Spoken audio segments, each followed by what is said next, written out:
తదుపరి తులారాశి. తులారాశి వారికి సంబంధించి ఈ 2026వ సంవత్సరం ఎలా ఉండబోతుంది అనేటువంటి విషయాన్ని తెలుసుకుందాం.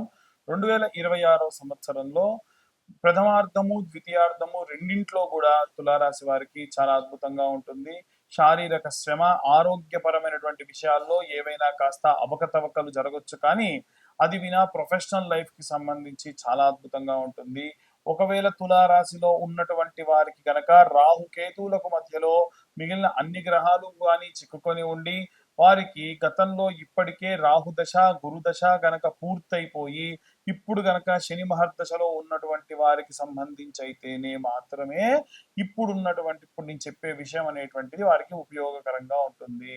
ఏమిటది అనంటే ప్రత్యేకంగా హనుమత్ దేవత లేదా నవగ్రహ పఠనము, నవగ్రహ ఆరాధన, అలాగే మానసాదేవికి సంబంధించి పూజ చేసుకోవడం వలన ఇప్పుడు నేను చెప్పిన పరిస్థితుల్లో ఉన్న వారందరికీ కూడా విశేషమైనటువంటి ధన వస్తు వాహన కనక యోగ్యతములు కలుగుతాయి. అలా కాకుండా ఇప్పటికీ వారు గురు మహర్దశలో ఉన్న, అప్పటికి వారికి రాహుదశ పూర్తయిన వారైనా లేదా రాహు మహర్దశలో ఉన్న చండీపరాదేవత హోమములు, మేధా దక్షిణామూర్తి స్తోత్రం నిత్యం చదవడం విశేషమైన లాభాన్ని ఇస్తుంది. ఓవరాల్ గా చూసుకుంటే ఈ జాతకులకి, తులారాశి వారికి సంబంధించి గురు గమనంలో భాగంగా సంవత్సరం ఆఖరి వరకు కూడా ఇంతకు మునుపులాగే విశేషంగా అద్భుతంగా ఉంటుంది.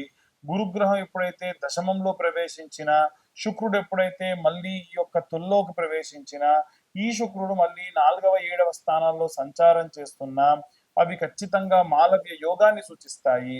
కుజుడు కూడా 4, 7, 10 స్థానముల్లో ప్రవేశించినప్పుడు వారికి అది రుచక యోగమని భూ సంబంధితమైనటువంటి యోగ్యం కూడా కలుగుతుంది. ఇవన్నీ కూడా గోచార రీత్యా చెప్పేటువంటి విషయములు మాత్రమే. ఎవరైనా జాతకం విశ్లేషణతో డీటెయిల్డ్ గా కావాలి అనుకుంటే మీ పేరు, మీ date of birth, time, place కింద ఉన్న నెంబర్కి వాట్సాప్ చేయండి.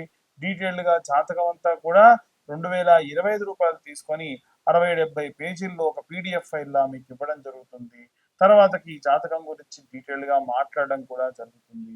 ఇక అందరూ కూడా ఏ రెమెడీస్ తీసుకోవాలి, ఏ మంత్రం చదవాలనేటువంటి విషయాన్ని ఇప్పుడు మనం తెలుసుకుందాం. ఎంత వస్తుంది? ఇప్పటి వరకు మనము ఈ రాశి వారికి సంబంధించి గోచార రీత్యా 2026 సంవత్సరం ఎలా ఉంటుంది అనేటువంటి విషయాన్ని చెప్పుకున్నాం. ఇప్పుడు ఇంకా విశేషంగా ఈ సంవత్సరం జరిగేటువంటి కొన్ని సంఘటనల గురించి తెలుసుకుందాం. ఏమిటంటే పంచభూతాలను మనం ఎంత కాపాడితే అవి మనల్ని అంత కాపాడతాయి. మనం ఇవాళ రేపు ఏం చేస్తున్నాం అంటే భూమిని కలుషితం చేస్తున్నాం. రివర్స్ బోరింగ్ సిస్టమ్ తోని కలుషితమైనటువంటి కెమికల్ వాటర్ అంతా కూడా ఎక్కడో దూరంగా ఊరికి అవతల పడేసేది, ఊరంతా పెరిగిపోతుందని భూమిలో మళ్ళీ వేస్తున్నాం. దానివల్ల కింద అండర్ గ్రౌండ్ లో ఉన్నటువంటి నీరంతా కలుషితం అయిపోతుంది. ఇలాంటి వాటిని ఎట్టి పరిస్థితుల్లో అరికట్టాలి. రెండవది, వచ్చేటువంటి నీటిని మనం ఇంకుడు గుంతలతోని సేవ్ చేసుకోవాలి. మనం చేసుకోవట్లా.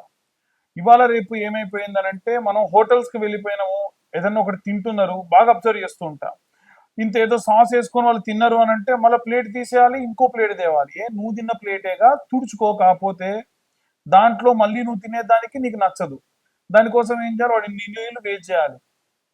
అదే నీళ్లు నువ్వు సృష్టించు.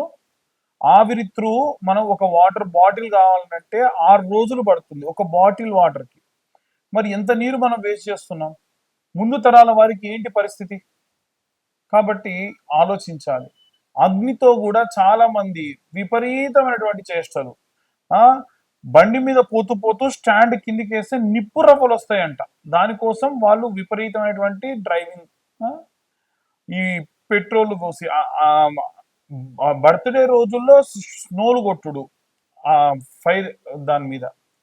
ఎటు పోతున్నాం మనం? మనం ప్రమాదానికి ఎదురెళ్లాల్సిన అవసరం ఏటికి ఎదురీదినట్టు. అలాగే వాయు కలుషితం కూడా చేస్తున్నాం. బండి బాగా లేదు, బండి బోరుకు వచ్చింది, బండిలో ఇంజన్ ఆయిల్ లేదనుకోండి, అట్లాగే తోలుతాం. పొగరాని వెనకాలడిగా బాధ నాకేంది అని. అది వాతావరణం ఎంత కలుషితం అవుతుంది. సో మనం ప్రకృతిని ఏం చేస్తున్నాం? విపరీతం చేస్తున్నాం. నీటిని కలుషితం చేస్తున్నాం, వాయువుని, ఆకాశాన్ని కలుషితం చేస్తున్నాం వాయు ద్వారా. దీనివల్ల ఏమవుతుందనంటే సింపుల్, భగవంతుడు ప్రతి ఒక్కటి అబ్జర్వ్ చేస్తూ ఉంటాడు. మనం చేసేటువంటి కలుషితమైనటువంటి కార్యక్రమాల వల్లే సంవత్సరం మొత్తం చూడండి ఎన్ని ప్రమాదాలు జరిగినాయో. గాల్లో వెళ్ళేటువంటి ఏరోప్లేన్స్ ప్రమాదం జరిగింది పోయిన సంవత్సరం. జల సంబంధితమైన ప్రమాదాలు జరిగినాయి, విపరీతమైన వర్షాలు వచ్చి. మనం ప్రకృతిని కాపాడితే ప్రకృతి మనల్ని ఎందుకు కాపాడదండి? రోడ్డు ప్రమాదాలు జరిగినాయి, అగ్ని ప్రమాదాలు జరిగినాయి. ఆ నీటిలో ప్రయాణం చేస్తూ ఉండగా ఒక బ్యాచ్ కొట్టుకుపోయింది. సో దయచేసి ప్రకృతిని కాపాడదాం. మనం చేసేటువంటి పెద్ద రెమెడీ ఏంటంటే మనం నిత్యం మన చుట్టూ అబ్జర్వ్ చేస్తూ మనం ప్రకృతిలో ఏం వేస్ట్ అవుతున్నాయి, ఏం వేస్ట్ అవ్వట్లేదు, వాటిని మనం కాపాడే దిశగా వెళ్తే భగవంతుడు మనల్ని కాపాడుతాడు. మనం చేసే ప్రతి పని భగవంతుడు రికార్డ్ చేస్తూ ఉంటాడు. మనకి ఏదన్నా ఇవ్వాలి అంటే మన రికార్డ్ ఓపెన్ చేస్తాడు. ఆహా, వీలైనంత వరకు వీడు ధర్మాన్ని పాటించాడ్రా అని మనకు చేసేటువంటి కార్యక్రమాల్లో 10 ఇవ్వాల్సి ఉంటే 100 ఇస్తాడు, అది మంచి అయినా చెడైనా. కాబట్టి జాగ్రత్తగా ప్లాన్ చేసుకోండి.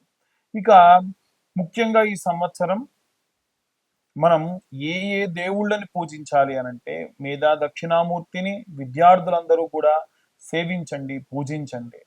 విశేషమైనటువంటి విద్యాబుద్ధులు వస్తాయి. అలాగే దక్షిణామూర్తికి నిత్యము స్తోత్రం ఉదయం సాయంత్రం విన్నంత మాత్రం చేత ఉద్యోగం లాని వారికి ఉద్యోగాలు వస్తాయి. ప్రభుత్వ ఉద్యోగాలే రావాలని పట్టు కూర్చోకండి. చాలా మంది జాతకాలకు వచ్చినప్పుడు కూర్చుంటే నాకు చాలా బాధేస్తుంది. 35-40 సంవత్సరాల వయసు వచ్చిందండి, గ్రూప్స్ కోసం ప్రిపేర్ అవుతున్న వాళ్ళు ప్రిపేర్ అవ్వాలి, తప్పులేదు. కానీ నీ కుటుంబానికి నువ్వు వివాహం చేసుకోవాలి అని అంటే అర్హత కోల్పోతున్నారు కదా పాపం. ఇదే కాదు, ఇంకా చాలా మంది ఉన్నారు.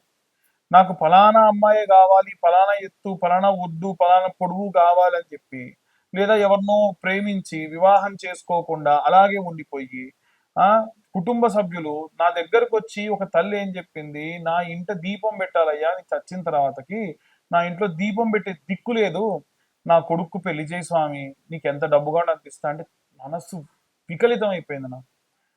అంటే ఎంత దారుణమైన పరిస్థితికి పిల్లలు తల్లిదండ్రులను తీసుకెళ్తున్నారంటే వాడు ఏమీ చేయగల, ఏ చెడ్డ అలవాట్లు ఉండే పరిస్థితి లేదు. వివాహం చేసుకోవాలి కదా సమయానికి, అవి చేసుకోవట్లా. అలాంటి వాళ్ళ కోసం ప్రతి నెల ఆఖరి మంగళవారం నాడు వర కన్యా పాశుపత హోమాలు చేస్తున్నా. కేవలం నేను హోమాలు మాత్రమే చేసి వాళ్ళని పంపించట్లా. మళ్ళీ తిరుగు వారం వచ్చేసరికి ఆంజనేయ స్వామికి సంబంధించినటువంటి సుందరాకాండ పారాయణము 7 రోజుల పాటు నేను ఒకటే పూట భోజనం చేస్తూ వాళ్ళ కోసం దీక్ష పూని ఆ యొక్క సుందరాకాండ పారాయణం కూడా చేస్తున్నా. నాకేం అవసరం అనంటే అందరూ బాగుండాలి, అందులో నేనుండాలి అనేటువంటిది నా ఉద్దేశం. కాబట్టి అందరూ కూడా ఎవరైనా సరే దయచేసి వివాహం చేసుకోకుండా తల్లిదండ్రులని ఇబ్బంది పెట్టకండి, బాధ పెట్టకండి. ఉన్న వారిలో వచ్చిన సంబంధాల్లో మంచి సంబంధాన్ని వెతుకుతూ ముందుకు వెళ్తే చాలా మంచిది.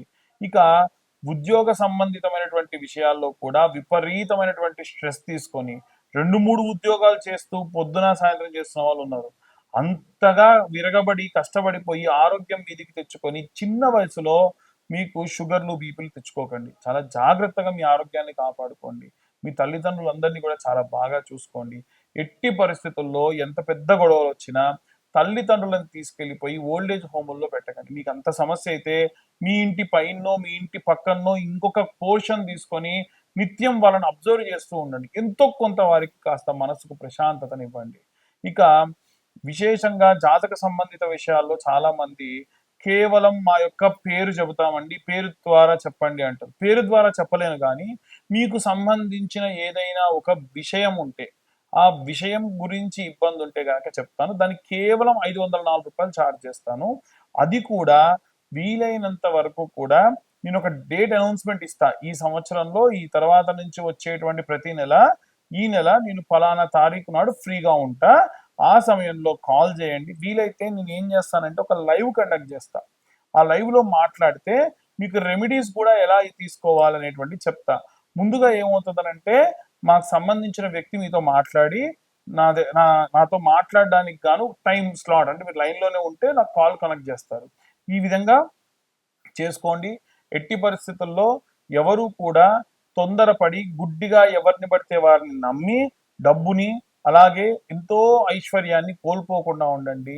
చండీపరా దేవతకు సంబంధించిన హోమములు కానీ, ఇష్టకామ్య సిద్ధ్యర్థం మహాగణపతికి సంబంధించిన సంకటహర చవితి నాడు జరిగేటువంటి హోమములు కానీ, ఏవైనా సరే వర కన్యా పాశుపత హోమములలో పాల్గొని విశేషంగా మీరు ఆ యొక్క స్వామివారి యొక్క అమ్మవారి యొక్క సంపూర్ణ కృపకు పాత్రలు కానీ. సర్వే జనా సుఖినో భవంతు. స్వస్తి.